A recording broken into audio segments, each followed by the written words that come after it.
Hi, it's Tess. For those that don't know me, I'm a bariatric patient. I am 8 years completed into my 9th year post-surgical. I lost half my weight, and I started sharing my journey because Doc V, who happens to have a birthday today, challenged me to go live for 30 days and then challenged me never to stop, and I guess I'm a good listener. But really, today I'm going to kind of talk about why I continue to go live, and it's because in a way, actually, I'm going to quote Dan Clark. Dan Clark told me, he's a professional speaker in the youngest man in the Speaker Hall of Fame. He told me once that if you don't share your journey, you're selfish. I always thought that people didn't want to hear your journey. And in many cases, there are many people that do not want to hear your journey. But for those that do want to hear, I think sharing is really important. So I was looking through one of my communication books tonight, and it was giving pointers about why your message, what's important, or how do you make your message meaningful, and the idea of why would you want to share. And I thought, okay, what is it that makes me continue to share many years later? I've done well over 1,000 videos, and I probably have done over 2,000, and it was all about staying engaged in the journey. And I kind of had something happen today. For those who don't follow me, I fast twice a year, and I do a 100-hour fast twice a year. And that was just something that I started doing when I was doing group coaching with Doc V, just because it's something that I felt like cleansed the body. I did some studying on autophagy and how it allows your body to just focus on digesting and more or less cleaning house. It's like spring cleaning for the body. So I guess I do it twice a year, once at my birthday and once around my surgery anniversary. Well, my surgery anniversary was September 12th, and I have not completed that 100-hour fast yet. At my birthday, I got to 95 hours, and it still bugs me that it feels like I cheated because I got distracted and I broke it 5 hours early. And today I got to a point, and I'm about 48 hours in right now, and I got to a point where I kind of thought, I don't want to do this anymore. And I almost broke it. And I started thinking about, well, why is it important to me? And I thought, well, number one is that I talk about this a lot. And if I am not doing it, then I can't talk about it, because there's no integrity in not speaking what you're following or what you're doing. So I started looking at this article, and I thought, am I going to continue to share my journey? Because that means I need to be living the life that I'm sharing and continue living that life 8, 9, 10 years into this journey. So for me, why am I sharing? Because I want to be an example, and in being an example means I need to be living that life. And in sharing that, I hope that I inspire, motivate other people into action. I want to add value. I want to help people to move forward in their own lives. I know what it was to be at a BMI of over 60, watching life from the sidelines, thinking that I was going to get called home, never really experiencing what life had to offer. I truly went to the table hoping for 10 years off the bench, just 10 years that I could actively do something in my life so that I would feel good. And I often joke now that the Grim Reaper's going to have to have a hoverboard, and he's going to be chasing me, because my goal is to slide in home at the last minute, have God jumping for joy, high five me and say, you may have been a late starter, but man, you made it worth it. That's what I want for my life. And honestly, I want that for your life too. So why am I sharing? Because I want to add value. I want to help you. I want to see you achieve your goals. I celebrate your goals. People reach out to me and tell me the things they're doing, and it warms my heart if something I said motivated them to take action to change their lives. I want to inspire people to take action. And if my story can show you that anybody can do it, then please take that as a step to take action so that you can be the next person sharing your story. I did see a quote when I was reading, and the book I was looking at was actually a gift from somebody. I went to a women's hideout, and it might have been last year. It might have been last year. She sent me this John Maxwell book, and I pulled it out again, and I started reading it because there was so much great information in it, and I'm looking at taking some additional steps and doing things differently, that I wanted to reread that book. I do have it on Audible, so when I'm walking, I'll listen to it. But that's another thing. People often wonder, how do I walk 15,000 steps a day? It was by taking very small steps, small action steps. but I had to take those small steps. I probably started at less than 1,000 steps, and over the course of 9 years, I've gotten up to 15,000. And there was one day I hit over 33,000, but that was a couple of years ago, so it's a goal maybe to revisit. But in sharing, I hope that people can see that it's something anybody can do. And if you're faltering, like today I was faltering, going, I don't want to do this fast anymore. I just don't. And I kept thinking, how am I going to break this? How am I going to break this? And then I went back to, and I'm like, what was the fast like pre-surgical? What was that fast? And I'm like, oh, okay, water, broth, just drink lots and lots of fluids. And so basically what I did is I drank a whole bunch of fluids. I have some Unimate tea, and I just kept drinking things until finally I got to a point where I'm like, even if I wanted to eat, I couldn't fit anything in anyways. So I kind of looked at it because I want to share how good this makes me feel. And if I'm not continuing to live it, I have nothing to share with you. Because if you are not practicing what you preach, nobody wants to hear you talk about it. I can remember as a kid, parents telling their kids not to smoke with a cigarette in their hand. I'm like, how much credibility do you think you have with that kid? You're not, it's not a case of practice what I preach, not what I do. Nobody wants to follow that person. So that's who I need to be. And Ben Franklin's quote is, well done is better than well said. And I think that's a great thing to remember. If I'm not living it, we're not living it, then we're not accomplishing what we're here to accomplish. So the 4 actions that I kind of realized are important in sharing this journey or in helping people to understand is, number 1, you have to commit. I have to be living by example what I'm telling you that I'm doing, so that if I'm giving you pointers on what I think you can do to change your life, I'm speaking from a place of experience. It's something that I've done myself. And I want you to know that is true. When I talk about these crazy 300-mile bicycle rides, yes, I've done that. Will I tell you it was one of the hardest things I've ever done? Yes, it was. But I rode with I went to a local gym. I joined the bike team. I rode with them. And yeah, they were around to yell at me if I didn't want to do it, because there were moments I didn't want to do it. But I found a coach or a mentor to help me through it. So if you want to speak, and the reason I share is because I've lived what I'm sharing with you. It's credibility, it's integrity, and it's something that you can hold on to. It's easier to follow somebody that you know has walked the walk, which is why I follow like Chris Noggle and Doc V. Anybody who has experienced what I'm trying to change and has achieved higher levels than what I have is somebody that I can look to guide me to next steps. I do have to refrain.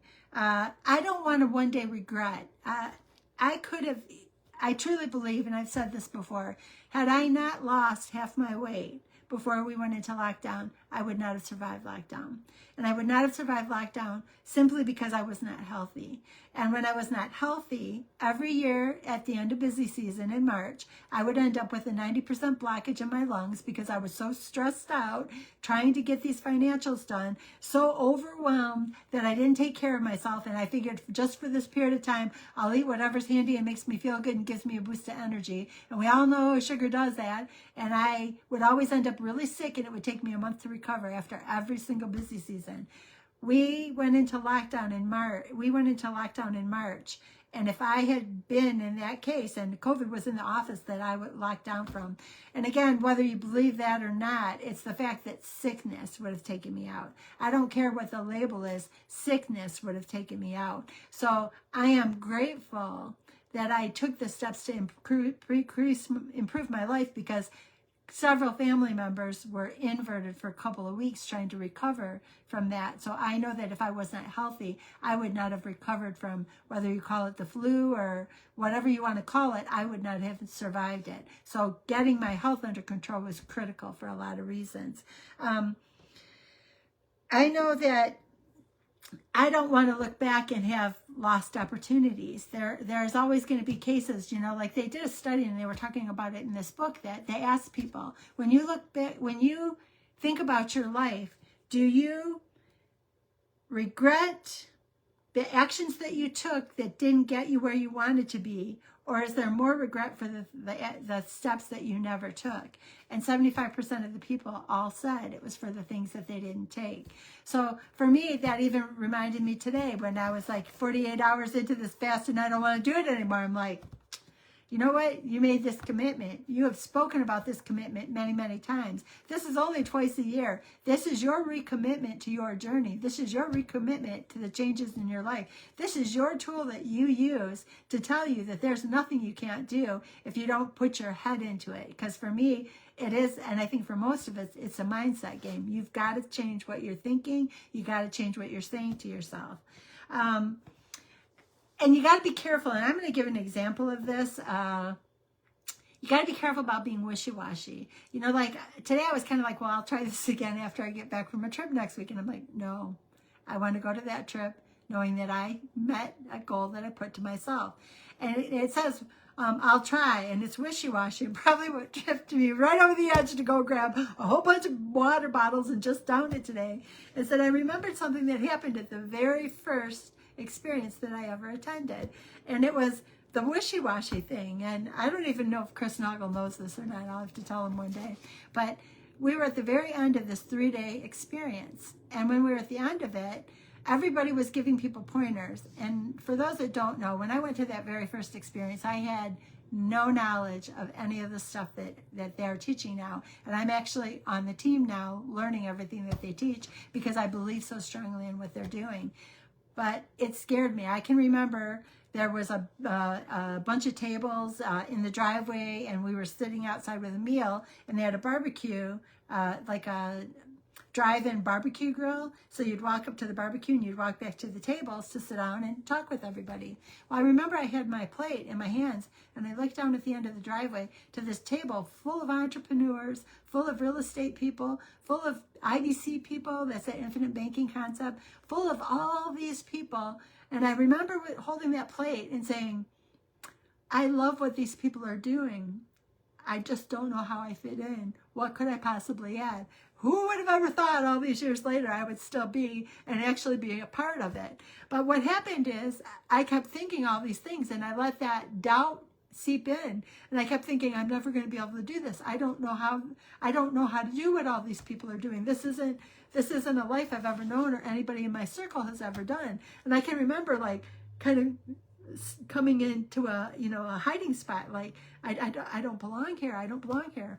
Well, that day finished, and we were leaving. And as we were leaving, my still to this day accountability partner, Lori Holzer, and her husband were standing outside on either side of Chris, and I was standing in front of them saying goodbye. And as I started to walk away, Chris gave me a list of things to do to move forward, and panic hit me. And it was like, oh my God, what if I fail? I don't want to fail in front of these people. I admire what they're doing. I want to be one of them, but I'm not one of them. And I had all these doubts running through my head. And I started to freak out, and I turned around and I go, that's a lot of pressure. What if I can't do it? What if I can't do it?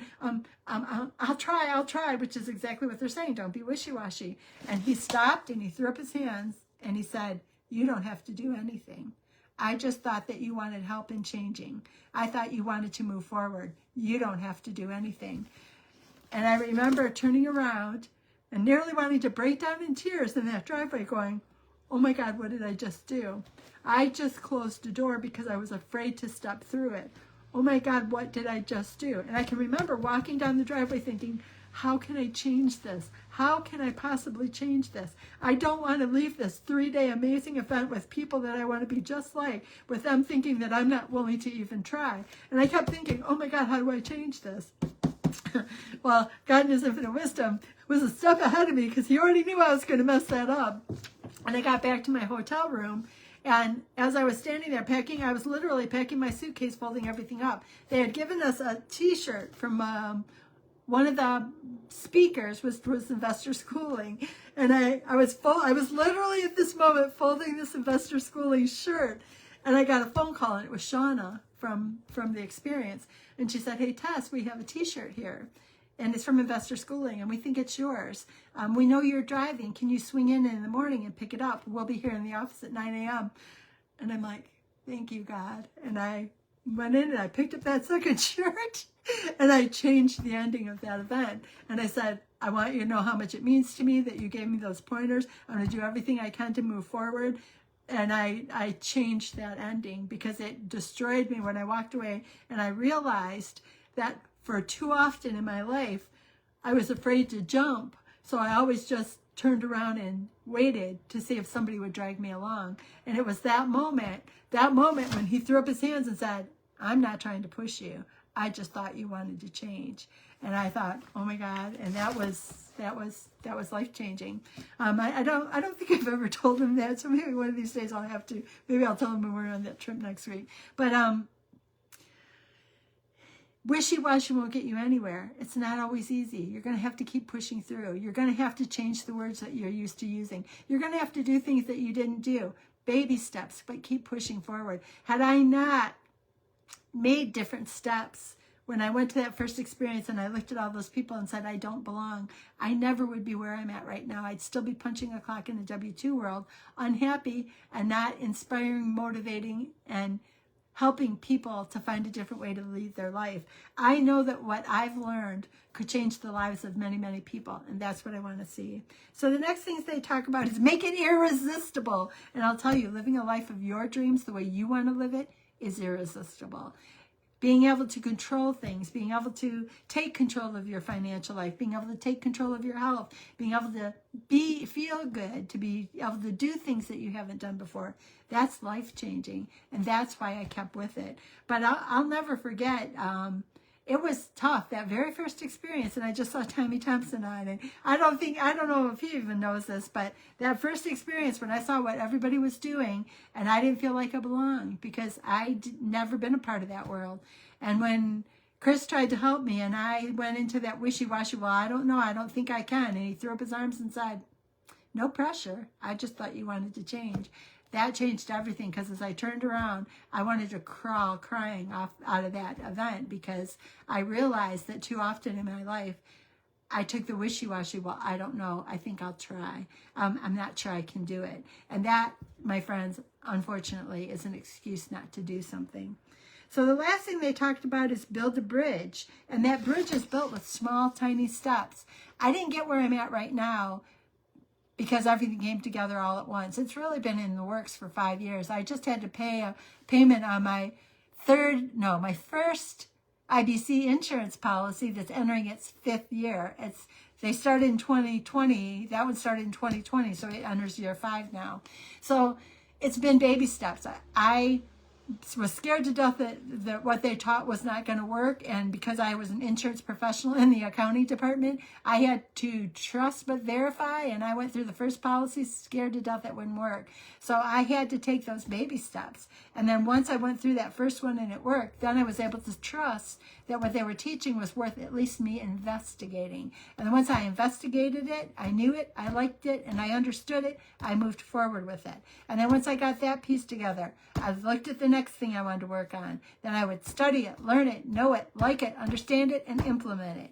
But it's been 5 years, and I feel still very early in the journey. There's still a lot to learn. There's still a lot to do. I just recently became a life insurance agent because I believe what they're doing so strongly that I want to help other people down that path. And I want to be able to speak to it from an educated place and from a client place and from an insurance professional of over 30 years place. So I thought that this was really interesting and important to know. Why do I share my journey? I share my journey because people have come to me and told me that it's made a difference for them. I share my journey because Doc V pushed me to share my journey. And then once Doc V pushed me to share my journey, Dan Clark made me see that by not sharing my journey, I was being selfish. And if I can say something that inspires somebody else, then I feel good about that. Because I don't want to be standing at the top of the hill alone. I would rather be standing at the top of the hill with 1 million people who changed their lives cheering that we have all done something different than anybody thought we could do. We can change our lives. We can change the lives of those that come after us. We can change the lives of those around us. If we open ourselves up to making some changes, small changes, get rid of the wishy-washy words that'll destroy any chance of creating a better future, and reach for something more than what you've ever known. We know I love quotes, so I found this quote that I'll share as I sign off. And it's, if your actions inspire others to dream more, learn more, do more, and become more, you are a leader. And I think that there's never a shortage of leaders. The more leaders we can have out there, the more change we can implement in this world, and the more hands we can have reached back to help other people to move forward. I really, really changed my life when I started attending these events and letting them help me. And I will say probably the instrumental moment was the moment that Chris Noggle said, he gave me a list of things to do, and I said, I don't know, I got wishy-washy, I don't think I can do that. And when he threw up his hands and said, no pressure, I just thought you wanted to change, that dropped me to my knees and made me realize that I was giving up before trying. I was being wishy-washy. Don't be wishy-washy. Get out there and make the changes that will make you control your life. Don't give that control to somebody else. One more time on this quote and then I'll sign off. If your actions inspires others to dream more, learn more, do more, and become more, you are a leader. And if you're not a leader, it's not too late. Let's all go out there and be leaders for someone, because there'll be somebody ahead of us that will be leading us. Together, we can make this world better. Thank you. I appreciate you more than you'll ever know, and have a beautiful night, and we'll talk tomorrow.